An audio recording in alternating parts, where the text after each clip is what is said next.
¿Sabías que algo tan común como unos tacones, los pies o hasta unas gafas podría convertirse en el centro del deseo de una persona?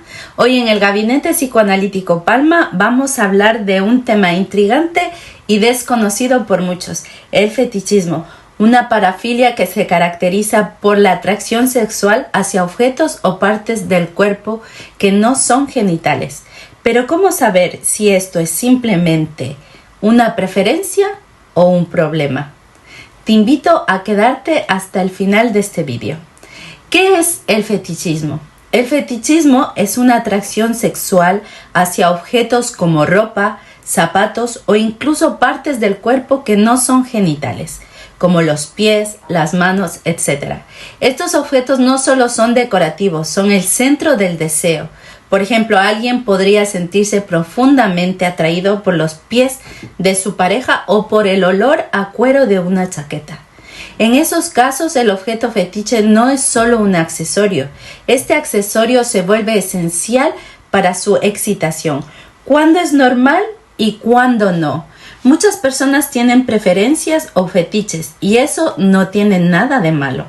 Pero puede convertirse en un problema si afecta tu vida diaria, es la única manera de disfrutar sexualmente que tienes o te causa angustia. El fetichismo está clasificado como una parafilia específica en el DSM-5. Esto significa que implica una atracción sexual intensa y persistente hacia objetos inanimados como zapatos o ropa o partes del cuerpo, como pies, cabello, etc. ¿Qué es el DSM-5? Significa Manual Diagnóstico Estadístico de los Trastornos Mentales. Es un libro usado por psicólogos, psiquiatras y otros profesionales de la salud para clasificar los problemas de salud mental. Lo clasifica como parafilia porque, como expliqué anteriormente, es un interés sexual intenso hacia objetos, situaciones o partes del cuerpo, como las manos o la parte trasera de una persona. Ustedes me entienden. Medias pantalón de color negro, minifaldas, corbatas, etc. ¿Por qué se clasifica como fetichismo? Porque el deseo sexual de la persona depende de un objeto o parte específica en lugar de la persona en conjunto. Alguien que no puede excitarse sin la presencia de unos tacones altos o que busca constantemente imágenes de pies en internet tiene un patrón fetichista, pero esto solo se considera un problema si genera malestar o impacto negativo en tu vida. Tener preferencias o intereses sexuales es normal y muy común. Sin embargo, hay un problema cuando es el único medio que tienes para alcanzar el placer sexual o cuando genera en ti sentimientos de culpa o vergüenza. ¿Por qué ocurre el fetichismo?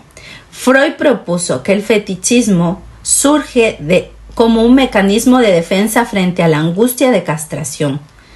Cuando el niño descubre que la madre carece de la parte genital masculina, siente un miedo inconsciente que lo lleva a reemplazar esta falta con un objeto fetiche. El fetiche vive una contradicción que Freud descubre como sí, pero no. Si la mujer está castrada, pero no lo está para nada. Esta contradicción se resuelve a través del fetiche, que simboliza lo que falta. Con el paso del tiempo, este concepto fue desarrollado y reinterpretado por Lacan, quien lo modernizó al introducir la idea de que el fetiche no es simplemente un objeto físico, sino un elemento simbólico que responde a la falta, un vacío que todos experimentamos en algún momento. Según Lacan, el fetiche no es solo una solución personal, sino un puente entre el deseo y aquello que se percibe como ausente. A diferencia de la psicología y la sexología, que suelen abordar el fetichismo desde una perspectiva normativa o diagnóstica, clasificándola como una parafilia en el contexto del DSM-5, el psicoanálisis tiene un enfoque más abierto, Mientras las primeras disciplinas buscan identificar y corregir aquello que se considera problemático, el psicoanálisis no juzga, no aconseja. En su lugar se enfoca en explorar el significado inconsciente del fetiche, ayudando al sujeto a comprender cómo su deseo se ha configurado a partir de su historia personal y sus experiencias simbólicas para permitir que la persona gane una mayor conciencia sobre los patrones de su deseo, descubra también el origen de su fijación y libere tensiones emocionales asociadas. Al entenderse mejor, el sujeto puede lograr una relación más equilibrada consigo mismo y con los demás, integrando ese deseo de manera más consciente y libre de culpa o de vergüenza. Al psicoanalizarse, la persona no busca cambiar lo que es, sino proporcionar herramientas para vivir con mayor autenticidad y plenitud, respetando la singularidad de cada individuo. Me gustaría dar más ejemplos de parafilias. Por ejemplo, el voyeurismo. El voyeurismo es la excitación sexual al observar a otras personas desnudas o en situaciones íntimas, sin su consentimiento. Imagínate a alguien que espía a una pareja a través de una ventana. Este comportamiento, aunque parece de película, puede tener consecuencias legales y emocionales serias. El voyeurismo es más común de lo que parece, pero menos del 10% de las personas que lo practican buscan ayuda profesional. El fetichismo, como expresión del deseo humano, puede ser una parte natural y enriquecedora de la sexualidad. Sin embargo, en algunos casos, la intensidad y la frecuencia con la que el fetiche se convierte en el centro del placer pueden transformarlo en una necesidad compulsiva. En otras palabras, en una adicción. ¿Sabías que los fetiches más comunes son los relacionados con los pies y los zapatos? Según un estudio reciente, el 47% de las personas con algún fetiche mencionaron estas preferencias. Películas como Las 50 sombras de Grey han llamado la atención por las dinámicas de poder, control y deseo en las relaciones. Pero más allá de lo que vemos en la pantalla, ¿qué nos dice esta historia sobre el deseo desde el psicoanálisis? Los personajes de Christian Grey y Anastasia Steele nos permiten explorar cómo el deseo está conectado con nuestras carencias y necesidades. Christian Grey es un hombre marcado por heridas de su infancia, que encuentra en el control una forma de sentirse seguro.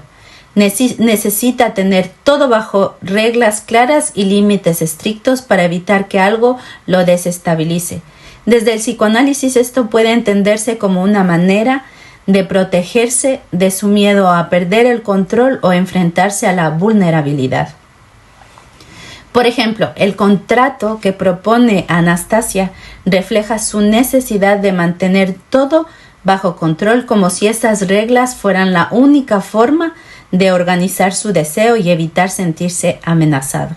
En este sentido, Christian no busca dominar por placer, sino porque teme enfrentarse a lo impredecible. Anastasia Steele, por otro lado, es una joven que al relacionarse con Christian comienza a cuestionarse sus propios límites y deseos. Al aceptar explorar el mundo de Christian, no solo busca agradarlo, sino también descubrir más sobre sí misma. Desde el psicoanálisis, este interés por ir más allá de lo conocido muestra cómo ella está conectando con su propio deseo y cuestionando lo que siempre ha creído normal o aceptable. En la historia, tanto Christian como Anastasia buscan algo que sienten que les falta. Christian intenta llenar su vacío a través del control, mientras que Anastasia lo hace explorando lo desconocido. Según el psicoanálisis, el deseo siempre surge de lo que sentimos que nos falta o que creemos que necesitamos para completarnos. Además, el deseo no es algo que existe solo en nosotros, sino que también está influido por los demás. por lo que pensamos que ellos esperan o necesitan de nosotros. En el caso de Christian y Anastasia, vemos cómo cada uno busca algo en el otro. Christian quiere que Anastasia respete sus reglas, pero también que desafíe sus límites. Mientras que Anastasia quiere entender qué lugar ocupa en la vida de Christian y cómo esa relación la transforma. En la película algunos elementos recuerdan al fetichismo. Por ejemplo, Christian está fascinado por ciertos rituales, los contratos, los instrumentos, los roles de dominación que son indispensables para su excitación. Desde una perspectiva psicoanalítica, esto podría considerarse un fetiche simbólico. Anastasia también tiene algunos elementos que pueden considerarse fetichismos simbólicos. Aunque no son tan evidentes como en Christian, su atracción hacia ciertas cosas del mundo de Christian reflejan su deseo de experimentar algo que antes no estaba en su vida. Por ejemplo, Anastasia siente una fuerte fascinación por la riqueza, el poder y el misterio que rodean a Christian. Estas cosas no son solo parte de su estilo de vida, sino que simbolizan lo que ella siente que le falta o que quiere descubrir. Desde el psicoanálisis, estas carencias y características pueden verse como fetiches emocionales que despiertan en Anastasia curiosidad y deseo. Además, Anastasia presta mucha atención a los gestos y rituales de Christian, como los contratos, las reglas que él propone. Esto muestra que aunque esos elementos no son físicos, tienen un significado especial para ella. En su caso, estos elementos simbolizan un camino hacia algo nuevo, descubrir más sobre sí misma y su deseo. Más allá de si te gusta o no, la película 50 sombras de Grey nos muestra lo complejo que puede ser el deseo. Nos hace pensar en cómo nuestras relaciones están moldeadas por el que creemos que nos falta y por lo que buscamos en los demás. Desde el psicoanálisis, estas historias nos ayudan a entender mejor y a darnos cuenta de cómo nuestras elecciones y fantasías reflejan lo que queremos, lo que tenemos y lo que nos hacen sentir completos. También en series como You, en Netflix, se puede observar comportamientos como el voyeurismo desde una perspectiva más intensa. Pero ¿cómo sabemos si se cruza el límite en la serie You? El personaje principal, Joe, tiene un comportamiento claramente patológico, relacionado con el voyeurismo. Aunque el voyeurismo puede ser una parafilia, no necesariamente genera problemas si no afecta a otros o a quien lo practica. En el caso de Joe, cruza los límites éticos y legales, convirtiéndose en algo claramente perturbador. Aquí te explico por qué. ¿Por qué el voyeurismo de Joe es patológico? Joe espía a sus víctimas de forma deliberada y metódica, cruzando límites éticos y legales. Por ejemplo, utiliza ventanas abiertas, redes sociales y cámaras para observar la vida privada de las personas. No solo busca satisfacción sexual, sino que usa la información obtenida para manipular y controlar a todas sus víctimas. En lugar de un interés pasajero, el voyeurismo de Joe está ligado a una obsesión enfermiza por conocer completamente a las personas que le atraen, especialmente las mujeres. Por ejemplo, en la primera temporada, Joe espía constantemente a Beck, justificando sus acciones como una forma de protegerla y entenderla mejor. Joe no puede detenerse. Su voyeurismo no es solo un acto aislado, sino parte de un patrón compulsivo donde la necesidad de observar a otros controla su vida y sus decisiones. Este patrón se extiende a otras áreas como el acoso, la manipulación y eventualmente el asesinato. Aunque el voyeurismo de Joe es un problema en sí mismo, está entrelazado con otros rasgos patológicos como la falta de empatía, el narcisismo y su tendencia a justificar sus actos moralmente. Joe no ve el espionaje como un problema, lo considera necesario para ayudar a sus víctimas o para acercarse a ellas. Desde el psicoanálisis, el voyeurismo puede interpretarse como una forma de lidiar con el deseo y la falta. Joe utiliza el acto de mirar como una manera de llenar un vacío emocional y establecer control sobre lo que le rodea. Sin embargo, su caso va más allá de un simple interés sexual. En lugar de aceptar que no puede tener control absoluto sobre otra persona, Joe utiliza el voyeurismo para crear una ilusión de cercanía e intimidad. Observando a sus víctimas, se convence de que las conoce mejor que nadie, y Joe utiliza su mirada como un mecanismo de defensa frente a su propia inseguridad. Desde esta perspectiva, su voyeurismo no es solo una parafilia, sino un síntoma de una personalidad profundamente perturbada. En la serie, el voyeurismo de Joe no es simplemente una parafilia, sino un comportamiento patológico que refleja una necesidad extrema de control, obsesión y falta de límites éticos. A través de sus actos, la serie nos muestra las consecuencias destructivas del deseo descontrolado y cómo un comportamiento aparentemente inofensivo, mirar a alguien, puede escalar hacia algo peligroso. Desde el psicoanálisis, el caso de Joe también nos lleva a una reflexión sobre cómo el deseo humano puede volverse oscuro y dañino cuando no se enfrenta la falta y el vacío emocional que lo originan. Me gustaría hablarte del exhibicionismo. Consiste en la excitación sexual al exponer los genitales a otros sin consentimientos. Un caso típico es el de alguien que se expone en público buscando reacciones de sorpresa o de incomodidad. Además de ser un delito, puede reflejar dificultad en el control de los impulsos y causar un impacto emocional en las víctimas. Bueno, entre los fetiches más frecuentes encontramos pies y zapatos, materiales como látex, cuero o seda, uniformes o disfraces específicos. Por ejemplo, un fetichista del cuero puede buscar constantemente ropa o accesorios de este material y considerarlos esenciales para su excitación. Aunque el fetichismo es más común en hombres, las mujeres también podemos tener fetiches, pero suelen ser diferentes. Mientras que los hombres tienden a enfocarse en objetos específicos, los fetiches femeninos muchas veces tienen más que ver con los contextos, dinámicas o materiales. Ejemplos: muchas mujeres sienten una atracción especial por las manos masculinas, especialmente si son grandes o cuidadas. Las manos pueden simbolizar fuerza, protección o habilidades, lo que las convierte en un foco de deseo.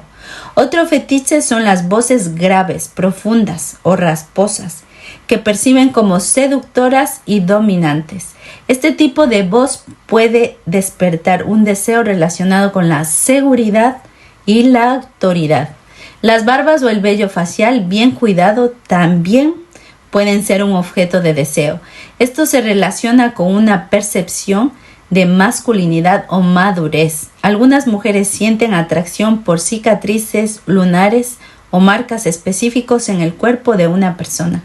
Esto puede asociarse con historias personales o la idea de que estas imperfecciones hacen a la persona más única. Aunque se mencionaron materiales antes, no hemos hablado de los olores en específico, como el aroma del sudor ligero, el perfume, la colonia o el olor a cuero de una chaqueta. Estos olores pueden desencadenar recuerdos, fantasías relacionadas con el deseo. Los tatuajes pueden ser un fetiche para algunas mujeres, especialmente si están en lugares estratégicos como los brazos, el pecho o el cuello. Los tatuajes pueden asociarse con rebeldía, creatividad o misterio. Trajes, corbatas, camisas abotonadas o incluso gafas pueden ser un fetiche. Estos elementos simbolizan poder, autoridad y sofisticación. Así como los hombres pueden tener fetiches por las piernas femeninas, algunas mujeres sienten una fuerte atracción por las piernas masculinas o bien definidas, ya que éstas se asocian con fuerza física. Algunas mujeres tienen fetiches relacionados con personas en roles específicos como médicos, bomberos, pilotos, policías, militares o incluso músicos. Esto combinado el deseo con la fantasía de admiración o poder, la altura puede ser un fetiche importante para algunas mujeres también, ya que hombres más altos pueden simbolizar seguridad, protección o superioridad física. Hasta aquí la primera parte de este vídeo. Te invito a que me acompañes en la segunda parte. Esto es solo el principio. En nuestra segunda parte quiero exponerte desde el Gabinete Psicoanalítico Palma un caso real. No de película, no de serie de Netflix, sino real. Quédate conmigo para que veas cómo el psicoanálisis explora y da sentido y sobre todo salidas a estas dinámicas conflictivas, en donde hace que la persona pueda vivir más cómoda consigo mismo y con los demás. Gracias por apoyar este tipo de contenido. Te invito a que lo compartas a personas que tal vez veas que sea necesario que sepan estos conceptos y no te olvides de comentarme abajo los fetiches que tú sabes que tiene tu entorno o los que te gustaría de qué fetiches habláramos para que este vídeo se vuelva más ameno, más interesante y sobre todo más educativo. Nos vemos en la segunda parte de este vídeo, el fetiche y las parafilias. Un beso.